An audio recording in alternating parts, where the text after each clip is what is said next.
Today I'm sitting down with Bailey, owner of Liquid Painting, to talk about his business, how he's been growing his brand on social media, his content creation journey, and a little bit of everything else. So let's dive in. Bailey, how are you, brother? I'm doing good, man. How about yourself? Doing great. I'm glad you got a chance to, set this up with me. I really appreciate your time. I seen you doing your thing on social media, and I was like, this guy gets it. This guy gets social media, and I was like, I hope he's open to a podcast. And you said yes right away without any hesitation. So thank you, brother. Yeah, I'm excited too. Like I said, no one's ever reached out like that. So I think I could add some, if I could add some value, that'd be cool. It'd be awesome. For the people who don't know a little bit of your backstory, just if you want to go into that real quick before I have my questions here, and we dive into that. Yeah, for sure. So my name is Bailey McGann. I'm the owner and operator of Liquid Painting here in Salem, Kaiser, Oregon area. I grew up painting with my father, second generation. So I've been painting since I was a kid, 27 now.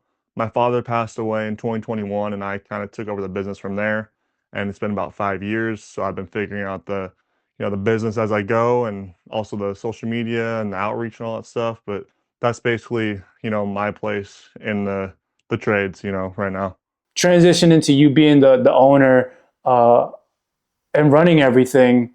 What new things did you have to adapt to, taking over the business? Yeah, I mean, pretty much everything, because I'm 27 now, like I said, and I was like 22, 23. I don't remember when he passed, but a lot younger. And honestly, like, I don't know what I'd be doing right now. And, it was kind of like a shock. So I had to learn, talking to the customers more, the outreach, the sales.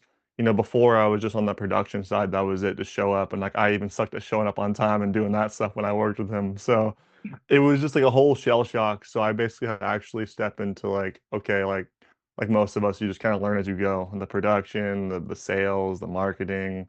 So basically I took on everything and I'm still doing a lot of it, but less of it now in terms of the production, I would say. Yeah, have you invested into like mentorship or like people that gave you any helpful tips along the way? Yeah, and kind of bring it back to you and your thing. So I have done some of that, and I've also made great connections through social media. So like that's helped me, and going to the PCA event. Like I know you were there. I've been a part of Painter Growth with Mike Gore Hickman for a few months. That was eye-opening. So yeah, always, keeping my cup empty. You know what I mean, and filling it up with new things and being open to learning new things. 100%. So mentorship and just expanding your knowledge for sure. Yeah, all about it. And it's important, man. It's important because you never want to be the smartest person in the room either. No, 100%. That's how you get better. Surround yourself with sharks, man. You got to. What made you start posting content in the first place when most contractors avoid being on camera? Yeah, it's funny. So I wanted to post for a while. Like it was one of those things where I was like, damn, like I just need to like post some of my work, Like you hear this all the time. Guys don't know how to do it or they're scared to do it. And before I get into that, like to anyone listening, like just make that post. It's the best decision you'll ever make, or work with someone that can do it for you, like this guy right here. So it's one of the best things you can do. Besides the point, back to the question. Sorry, you asked what made me post, or Yeah, what made you post in the first place? yeah, so what made me was, like I said, the knowing I wanted to do it. And like one day I was like, screw it, I'm gonna buy this Amazon tripod and just like edit like a video of me like painting a room or like vanity. And long story short, like I just uploaded a couple and I did good. And then I remember I had a memory of, like, this is besides the point, TikTok that just went crazy. Like me just like talking something or like something stupid, man, like something so simple. And I was like, okay, like this is crazy. Like, these videos can actually do good. And the rest was history from there. So, yeah. So your first equipment was it was a tripod, right? I'm using the iPod and iPhone and a tripod, man. That's how we do all the content. If you go to my page, it's all from the iPhone. That's great, man. That's great because a lot of contractors think that they need the high quality camera. Like I always say, it's always the messaging behind what's more important with how people communicate. I mean, how people relate to you and if they're gonna like you. Besides just the work, because everybody, the standard is quality work. That's what people expect, right? But you go a little bit deeper behind sharing a lot of your voice and speaking in your content, showing your face. Before social media, what do you think marketing was supposed to look like for painting businesses? Like everyone else, do good work, hope your phone rings, that referral system, like this like we heard it a million times, like, oh, the phone's not ringing, and like that's just how it is. And it's like, no, like you can go make that thing ring.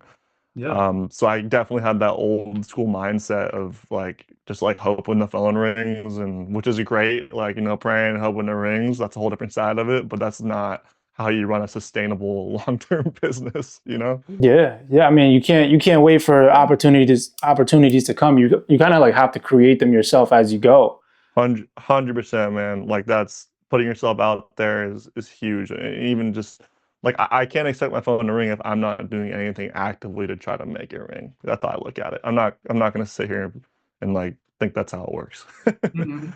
Was there a type of content that brought you good quality leads instead of just attention? It's really the leads coming from all over the place, but I think there wasn't a specific style. I think there's a specific style that works to help warm up leads, like the personal ones where I'm at the job site staying there talking about it, or the customer testimonials. So I think if that answers your question, there's content that helps nurture those leads a little better that come in just organically. Yeah. But I can't think of a specific one that's like high converting, like people are like, oh, we love that one. So yeah. Have you created any ads that you saw any success in that you were like, this style worked for us? I think when I was running meta ads recently, the ones that worked the best were ones where I was talking, like, "Hey, Salem neighbors, we're painting this house in this neighborhood," or "My name's Bailey." It's more like this, like personable videos seem to do the best and create that trust because it's a real person, not a logo. You know what I mean? Yeah. So I think those perform the best. That's why I try to be so active in my videos and talk and like show my face, because I want people to be like, oh, like he's a real person and he's the same guy coming out my house. He's on the job sometimes. Like that's kind of, I want it to be like personal. And that's what I want contractors to understand is that you still need a nurturing process, a nurturing system. Yeah. For your brand because of course we all want work, right? Of course we all want the leads right away. Like it's business, right? But at the same time, it's like there's people that are planning a project that you still have to plant a seed in their mind so they can remember you, consider you, and you stay relevant in their mind. And so, like, maybe some people are waiting for, their kids to go back to school and they're planning a project. I mean, they're looking or trying to find their painter right now. But the project they're not going to commit to it until September, until fall season. But like, what are you doing now then? Yeah, no, for sure. Have you noticed that homeowners trust you faster because they already feel like they know you from your videos? 100%. Yeah, dude. Like, especially like, like I said, I do a lot of residential work. So, I mean, when you can go to my social media and see like all these videos of me talking and standing in houses and talking to customers, they kind of already have an expectation of what it's going to look like when I'm there, because there's that huge catalog of like, this is our process, this is who he is. He delivers this consistently every time, and I'm posting about it all week, and every day. So I would say yes, 100% versus the guy who doesn't. It does wonders for sure. Do you add social media as part of like your sales process where you're like trying to hit it hard because you do have a following, you do post a lot of content. So is that like something that you leverage a lot when you're in the sales conversation? I don't like, because like I said, at the end of the day, it's more social proof. If the customer found me there, they can look at it. But I do like pull it up. I'm like, hey, look at this video. This is how we masked off the kitchens. You know what I mean? Like I posted this on Instagram because it's right there. I can load it up and just swipe down a couple times. I can find the video to show them like, here's how your kitchen will be masked. I'm like, oh wow, it's awesome. And I don't really leverage it from the stance of like, oh, we got followers and views. It's more like, here's this content. It's going to be on the estimate as well after I leave today. You can click on it and look at it. But I use it definitely like showing them like the videos and like, showing them like in person. Yeah.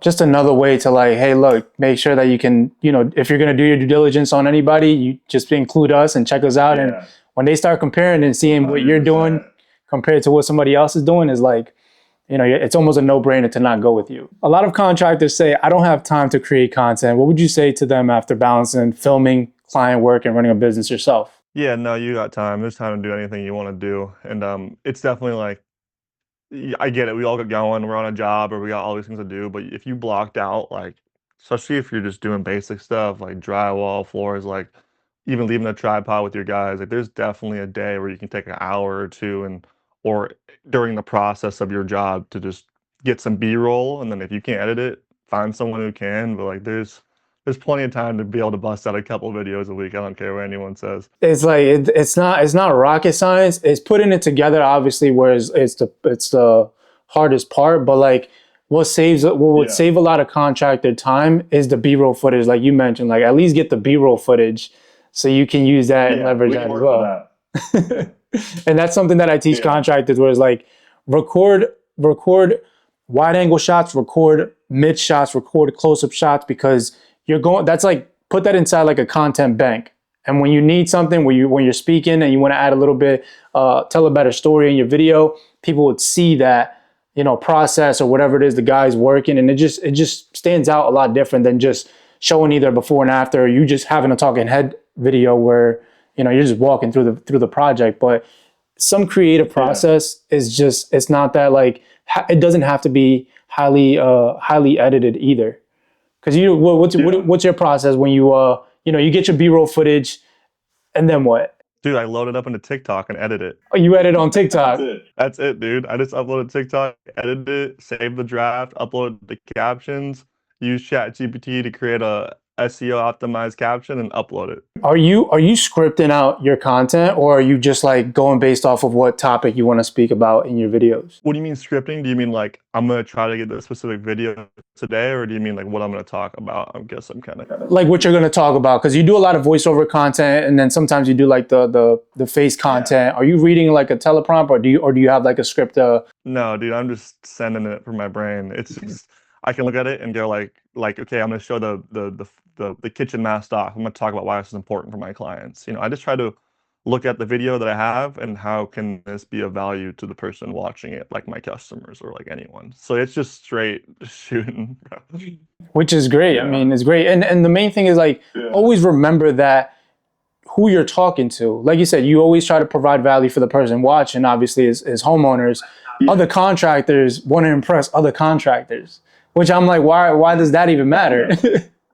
That's not even your target audience. It's a weird. At the end of the day, everyone can do it better than everyone, and it doesn't matter. So I want the person, like you said, the customer, to only get the value. I mean, if someone gets a tip, a little trick, that's cool too. But like you said, I'm talking for my ideal client. That's a big reason why they don't post, because they care about what other contractors think. Yeah, if you went on my Facebook, it's horrible, man. I had to stop looking at it. It had to mess with me when I first started because Facebook's just full of negativity, obviously. But now I don't even care. Like it's just a part of the game.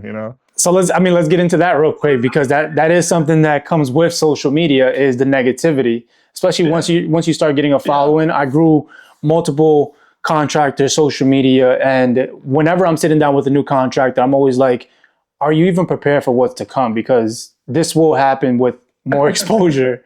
And if you're not ready for that, then then don't do it. Like if you don't want to grow that brand on social media, then it's not really worth it. But you started getting some type of feedback, and what was your thought process? How did you overcome that as well? So like I was like, damn, like these people are attacking me because I actually care, man. Like at the end of the day, it's a business, but like I grew up in it. My father was doing it. Like I actually care about the craft. I love doing awesome finishes. So like internally, I know what I'm doing isn't shoddy. So I don't necessarily have to believe these comments from random people. Like I don't have to believe that. You know what I mean? Like I know we don't do shoddy work. We got 5-star reviews only. Everyone loves us. I mean, I also get more good compliments than I do negativity sometimes. So my point is like the way I overcame it was I just like one day was like, dude, none of this is even real. Like I'll never see this person. Like this person's just commenting because they're bored and like honestly, like pray for him, bro. Like they're going through more than me. You know what I mean? Like it is what it is. I haven't got time to spread negativity. So it's just you just develop thick skin about it. It doesn't matter. It's not true.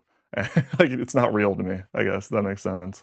100%. Sometimes they don't even have friends. It's like, why are you on? Exactly. Why are you even on social media? Yeah.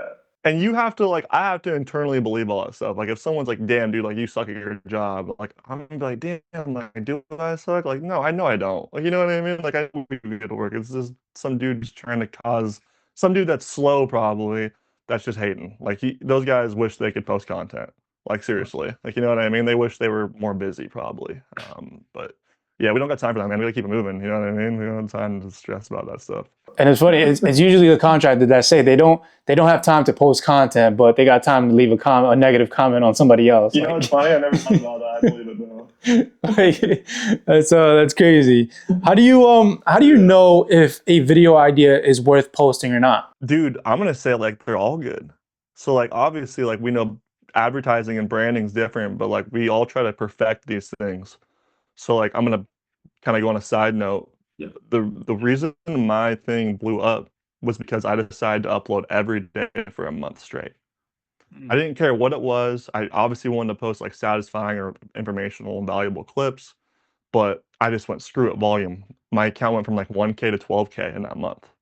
Oh, in 1 month. Because like one video, yeah, because like one video took off. Like I was uploading so much, it was catching the algorithm, and I was kind of figuring out what was working, and then one video just went and like got a bunch of followers. So my point is like in the beginning when you're starting, unless you have like advice from a guy like Alberto, and you're just trying or you just want to post, like just post everything and see what works, and then kind of develop your strategy from there. That's because you don't know it works until you know. You know what I mean? And we can't perfect like the perfect video our first time. So hopefully that answered your question a little bit. No, definitely. I mean, that's basically guerrilla marketing. Guerrilla marketing is just going, throwing everything at the wall and seeing what sticks. And then, I mean, a lot of that is also what we do with like a contractor. I always ask a contractor, like before we begin, is are you willing to take risk with your content? If you're willing to take risk, we can throw everything at the wall in a short amount of time, play the volume game, and then we get enough data to see, all right, this is working. And that's how we've always improved on any contractor that we're working with. Their social media, their online presence is like, all right, people are gravitating towards this.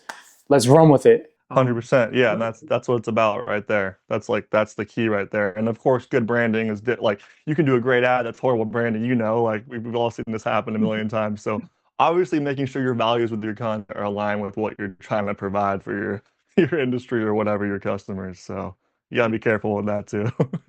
Keep it. Everything for your target audience, your ideal client. 100%. Have you ever had a moment where you doubted posting content because it wasn't getting views at first? Yeah. I think in the beginning, like I said, like you kind of get beginner's luck sometimes. Some people like, dude, like I don't know if this is true, like Paint Warrior, he's the big, he's British, and he posted like one video and it went like 1 million views, like his first ever video. So like sometimes people just have it, you know what I mean? And then guys that don't, it's like it takes time. Like you're not gonna like with me, I uploaded like dude, you can go to my page. I think I've uploaded like hundreds of videos, and like but the first 100 like weren't even really meaningful probably for like in terms of like gaining followers. So definitely, because we all have this like instant gratification world we live in. Everything's like now and super fast. So if you can realize you play the long game and just repetition and volume and get the slow gradual incline, like that's money right there. Like that's more sustainable and that's good. So you just got to keep doing it. It's just a volume thing. And that's what a brand is. A brand is about thinking long term about your business, your reputation. If you want immediate results, then run a marketing campaign, put some dollars behind it. You're gonna get some data, but at the same time, it's like, what are you building? Are you going to continue to be paying inflated cost per leads because of you don't have any trust built on the back end, or do you want to build the trust and then you see what's working organically? Let's put that into an ad, and then lower that cost per lead. Like there's always a bunch of different strategies when you are building organically because of people are connecting with you, people are seeing how your process and all that, but think long term, and I believe that's why you continue to have success with your brand, because you went viral on TikTok. You also have a following on you also have a good following on Instagram, and also you said Facebook. I didn't realize you. Facebook has the most. Yeah, it has 50K on Facebook. It's so weird because it posts automatically to Instagram and Facebook. Was it the same video that was on TikTok that went viral on Facebook? And I remember I'd post like videos of me using the quick reach hide wands, and those videos people just eat up for some reason. And dude, I'd get on Facebook and I'd be like, why do I have 4,000 more followers? It's been like 2 days, and I'd go and check, and they'd have like 1 million views. So Facebook would take satisfying videos and just run with it, man. It loves those. Yeah, it's crazy. It's wild. which again, if it's gonna work, or if it's working, leverage it. Don't make it your entire brand where it's just satisfying video, because that doesn't connect with people either. But spread yourself out. If you know that something like that is working, for every 10 posts, make 2 of those satisfying videos just to get the quick spike of like either the engagement, the shares, the people commenting and all that stuff. I agree, bro. Those satisfying videos are super cool. Like it's like one of those things, like it's just a funnel to feed everyone into your brand. You know, you gotta have a mixture of all the content, the informational, the funny, the satisfying, the educational, the reviews. I think it's all a mixture that just blends into this awesome like cocktail for content that just feeds your brand. Like that's my philosophy on it. That's exactly like what I teach with what I, to contractors, as like how for every 10 posts is considered a content cycle. So for every 10 posts, we look at, all right, 30% is going to go to this, 20% is going to go to this, and then we focus on content pillars as well, which I always say: preference content, personality content, professional content, and then customer pain point content. If you have those 4 content pillars, you're bound to blow up on social media. Do homeowners care more about finished projects or the process and personality behind the business? The process and the personality, I think, are bigger than the final results. I think the final results like an expectation, because all these guys are going to tell them that they can paint their house, they can paint your cabinets. But I tell my buddies, I'm like, dude, if the customer doesn't like you, like, just leave the house. Like, don't even give them a price. Because like the price is one thing. Like we can work around that. We'll figure that out. But if they don't like you as a person, they don't want you in their house, there's no point in you being there. So I think they care more about the processes, because that gets you, that's like the map to get you to the end result. All the guys are talking about the end result. But if like you can stress those processes and the personality and you can shine in that, like the follow-ups, the on-site estimates, the outreach, like those are all the things I'm thinking about in the content too. Like, dude, that's way more important than the result, because everyone can talk about the end result all day. So Yeah, no, I completely agree with you, and that's why I try to tell people, like, yeah, forget any, don't, if we're gonna go through this together, forget about getting any finished projects, because I want, first of all, you can't sell to an audience you don't have. So we want to grow your audience. We want people to, you become a recognizable brand. And then second is like, people are buying you. People buy from people. You can have the best equipment. You can have the best equipment, the best tools, the best, vans. But if they don't like you, they just don't like you. What's something about social media that completely changed your perspective once you started taking it seriously? dude, the biggest like blessing out of all the social media stuff is just like the network and the people I've met in like the paint community specifically. Couple guys come to mind, like Moose Painting. That dude's like awesome. Love that dude. Like I met him. I've met dudes at the PCA. Just people and the things I've learned too. If I have a question, I have like all these different dudes I can talk to. That was the biggest thing, just realizing like, because I grew up in this trade, just doing my dad, and like I said, I took it over and I actually was a little more passionate about it, and then seeing that the community was even cooler online. There's also the bad part of it, but then there's also really cool people in it. And I was like, yo, like this is like way different than I thought it'd be. Like I didn't even know this was a thing. It's like its own little paint world on the social media. And like that was the coolest part out of all this, is like the network and the connections I made. I have friends in like different states, bro, I talk to all the time. Like, you know what I mean? You have nothing to lose, guys, posting on social media unless you just are posting stupid stuff. But like if you were trying to grow your brand, just start posting like right after you watch this damn video. I know you guys got hella videos and pictures, and if you need help, contact this guy. Seriously, like, come on. You got nothing to lose and everything to gain. All right, final question, brother. For the contractor watching this who knows they should start posting but keeps overthinking it, what's the reality of what happens if they keep waiting another year? You're missing out on money and opportunities for sure. That's the big thing, and that's the whole point of business. Getting more opportunities and making more money, and also just doing your thing. Like that's how I look at it. You're missing out on money and opportunity. Those are big deals. Even if you have like no followers and like 10 photos or 15 photos in like one reel, and let's say you're going up against a guy who like doesn't even have a Google business profile, like nothing, you will most likely win that job because you have more to show for, like on this bubble of the internet and social media. So even if you don't have anything crazy, you're still going to separate yourself in the market, like just from doing that. Definitely. Billy, thank you so much, brother. It's been an honor. Where can people find you if they want to follow your journey on social media? Yeah, everything's Liquid Painting LLC, Instagram, Facebook, TikTok, YouTube Shorts. I'm always down to answer questions and just shoot up my DMs. But yeah, give me a follow on there. And yeah, thanks for having me on, bro. Seriously, this is cool. Thank you for being a part of this. This is history because Oh yeah. I'm definitely going to build something special here over at Top Tier Contractors. For anybody, Yeah. for anybody that needs help branding your business on social media, I'm going to leave my information down below so you guys can contact me directly. But thank you guys for watching. Go give Bailey a follow and give me a follow too because I'm on all social media platforms as well. So I'll see you guys on the next one. Thank you, Bailey. Hey, thank you, bro. Stay safe.